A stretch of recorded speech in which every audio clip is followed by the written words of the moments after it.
నమస్తే. Yes, Ghaati movie అయితే వచ్చేసింది. అనుష్క శెట్టి లీడ్ రోల్లో నటిస్తున్నటువంటి చిత్రం. ఈ చిత్రం ఇప్పుడు ఈ హిట్ అనుష్కకి ఖచ్చితంగా అవసరమే అంటున్నారు సినీ వర్గాలు. ఒకసారి మూవీ రివ్యూ తెలుసుకుందాం. ప్రస్తుతం మనతోటి సినీ క్రిటిక్ జగదేవ్ ఉన్నారు. వెల్కమ్ చెప్దాం. హలో అండి. హాయ్ జకీర్. Yes sir. ఏంటి సార్ మూవీ రివ్యూ ఎలా ఉంది ఘాటి? ఘాటి యాక్చువల్గా అనుష్క కోసం ఒక ఎత్తు అయితే, క్రిష్ కోసం సినిమా చూడాలి. విజువల్ ఎఫెక్ట్స్ కానీ, తీసే విధానం, టేకింగ్ కానీ చాలా బాగా అనిపించింది. ఇంతకుముందు మీరే ఎవరు అడిగినట్టున్నారు, ఘాటి ఒక మద్రాసి పోటీగా రిలీజ్ అయ్యి కానీ, బట్ కంపేర్ చేయకూడదు కానీ, బట్ ఘాటి అయితే బాగుంది. బాహుబలి సినిమా లాంటి సినిమాలు యాక్ట్ చేసిన తర్వాత ఆ హైప్, ఆ రేంజ్ లో చూసే ఆమెకి ఈ విధంగా లేడీ ఓరియంటెడ్ సినిమాలే కరెక్ట్ అనిపిస్తుంది.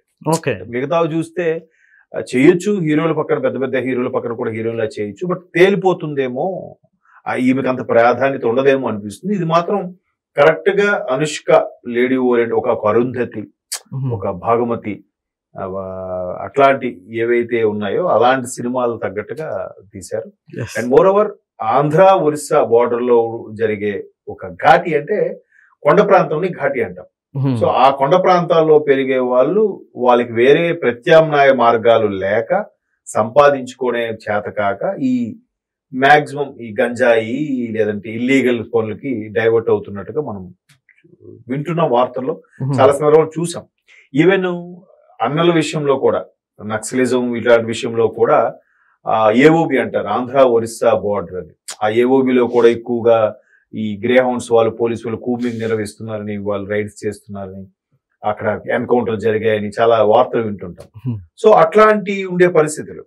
సో అట్లాంటి పరిస్థితుల్లో ఎవరికెందో పనిచేస్తూ ఆ ఇల్లీగల్ గా అటువంటి గంజాయో లేకపోతే ఇంకేటో ట్రాన్స్పోర్ట్ చేసుకుంటూ బతుకుతూ దొరికితే కూలీగా వాడిపోతాడు. సేమ్ మన పుష్ప సన్నివేశం లాగే, దొరికితే కూలీగా వాడిపోతాడు, దొరకకపోతే వీడికి వచ్చే 10 రూపాయలు 20 రూపాయలు వాడు మాత్రం కోట్లో సంపాదిస్తుంటాడు.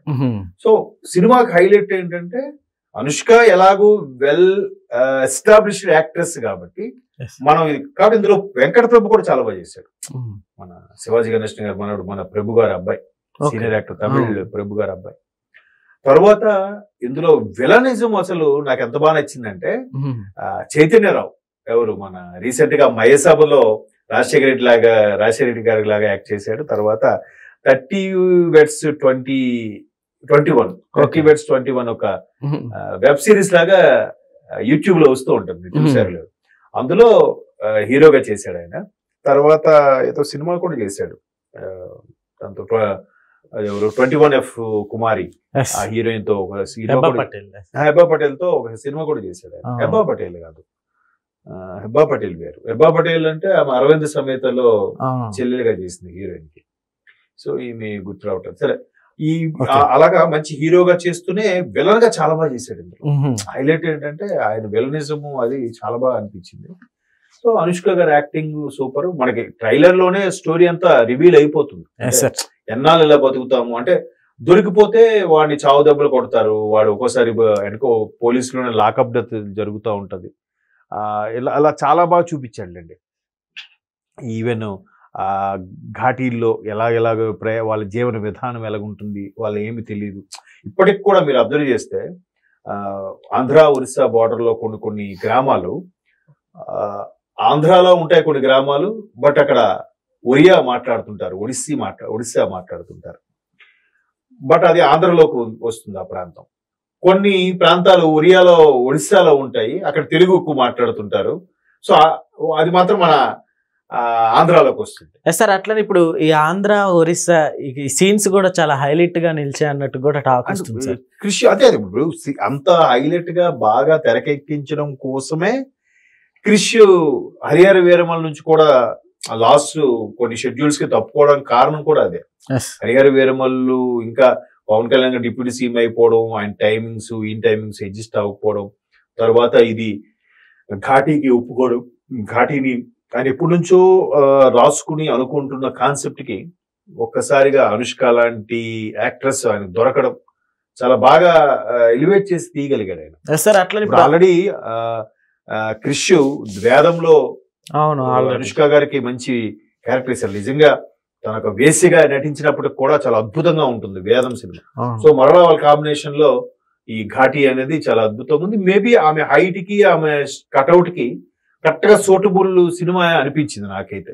ఆ సీన్స్ గానీ ఈమె ఫైట్స్ అవి కూడా, ఎందుకంటే బాహుబలి సినిమాకి ఆవిడకి అత్యుద్ధం కరయుద్ధం అన్ని ప్రాక్టీస్ చేసి నేర్చుకుంది కాబట్టి అవి ఇక్కడ బాగా యూటిలైజ్ అయ్యాయి. దాని క్రిష్ కూడా చాలా బాగా యూటిలైజ్ చేసుకున్నారు. ఈవెన్ వెంకట ప్రభు కూడా యాక్షన్ కూడా చాలా బాగా అనిపించింది. ఆమె బాగా సెట్ అయింది. అంటే మన తెలుగు వాళ్ళకి కొత్త ఫేస్, బట్ కొత్త ఫేస్ అయినా ఒక సినిమా ఏదో వచ్చింది ఏనుగుతో అడవిలో ఉంటుంది ఒక సీన్, తమిళ సినిమా ఏదో డబ్ చేశారు తెలుగులో. సో ఆ తర్వాత మరలా వెంకట ప్రభు ఇద్దరునే కనపడ్డాం. సో అనుష్క హైట్ కి తగ్గ మ్యాచ్ అయ్యే హీరో లాగా అనిపించాడు. ఆయన కూడా చాలా బాగా చేశాడు సినిమా. అంటే బాగా అనిపించింది నాకైతే. ఓకే, 35+ తర్వాత అనుష్క శెట్టికి ఆల్రెడీ స్టార్డమ్ ఉన్న హీరోయిన్ అనే చెప్పుకోవాలి సార్. అయితే ఇప్పుడు ఈ మూవీ చాలా రోజుల తర్వాత ఆ స్టార్డమ్ నిలుపుతుంది అనుకోవచ్చా? 35+ అంటే ఏజ్ అంటున్నారు. 40+ అండి, 35+. వాళ్ళు అట్లా అన్ని రకాలుగా ఫిజియోథెరపిస్టులు వాళ్ళని ఫాలో అవుతుంటారు, వాళ్ళకి జిమ్ ట్రైనర్స్ పర్సనల్ కోచ్ ఉంటారు కాబట్టి వాళ్ళు అట్లా మెయింటైన్ అవుతారు. కానీ ఆవిడ 40+. బట్ ఇప్పటికీ ఆ చామింగ్, ఆ యాక్టింగ్, పర్ఫార్మెన్స్ అన్ని కూడా చాలా బాగున్నాయి. ఎందుకంటే మీరు ట్రైలర్ లో కూడా మీకు అదే చెప్తున్నా, ట్రైలర్ లో రివీల్ చేశారు సినిమాని. బట్ మనం క్రిష్ టేకింగ్ ఎలా ఉందో చూడడానికి వెళ్ళాలి. ఎందుకంటే సీతమ్మకు కోపం వస్తే లంకా దహనం ఎట్లా ఉంటుందో చూస్తావా అని వస్తుంది మీకు. సో అది ఆమె డిఫరెంట్ ఆయుధాలతో ఫైట్ చేయడము, ఆ గంజాయి మూటలను వెనక్కి వేసుకొని వెళ్ళడము, చేజింగ్ సీన్లు చాలా బాగుంటాయి ఈ సినిమాకి. అది plus point. But Krish taking అనేది మీరు ఏది కూడా చూడండి, కంచె సినిమా చూడండి, జనాలకి అది సరిగ్గా ఎక్కలేదు కానీ కంచె సినిమా చాలా బాగుంటది. కొన్ని వేదం అయితే సూపర్ హిట్, గమ్యము చాలా హిట్ అయింది. క్రిష్ టేకింగ్ స్టైల్ ఒక డిఫరెంట్ ఉంటుంది. ఆయన డైలాగ్స్ కూడా చాలా పట్టుబట్టి దగ్గరుండి బాగా స్పష్టంగా రాయించుకుంటాడు కూడా. రాసే విధంగా వాళ్ళు పలికే విధంగానే ఆ డైలాగ్స్ పెట్టిస్తాడు. ఒకవేళ అంత స్పష్టంగా పలకలేకపోతే, యాక్టర్ అనేవాడు త్రో అవుట్ చేయలేకపోతే డైలాగ్ ను మార్చేస్తాడు కూడా. ఈజీగా ఉండి స్పష్టంగా ఉండాలి ఆయనకి. అది ఎందుకంటే గౌతమిపుత్ర శాతకర్ణి కూడా ఎంత బాగా తెరకెక్కించాడు. ఆ తర్వాత ఎన్టీఆర్ గారి జీవిత చరిత్ర మీద వచ్చిన కథానాయకుడు మహానాయకుడు చూస్తే ఎన్టీఆర్ గారు లైఫ్ స్టోరీ ఎలా ఉండేదా, ఎలా అయిందా అన్నట్టుగా బాలయ్య గారిని కళ్ళకు కట్టినట్టు చూపించగలిగారు మనకి. సో క్రిష్ అనుష్క కాంబినేషన్ కూడా బాగా, అంటే హిట్ పేర్ అనే చెప్పాలి. అంటే ఒక లీడ్ రోల్, సినిమాకి లీడ్ రోల్, తర్వాత దర్శకుడుగా ఆయన కాబట్టి వాళ్ళ కాంబినేషన్ లో మంచి హిట్ అని చెప్పాలి. నాకైతే సినిమా బాగా అనిపించింది. రేటింగ్స్ విషయం పక్కన పెడితే సినిమా అయితే బిగ్ స్క్రీన్ మీద చూడాలి. Okay sir, thank you.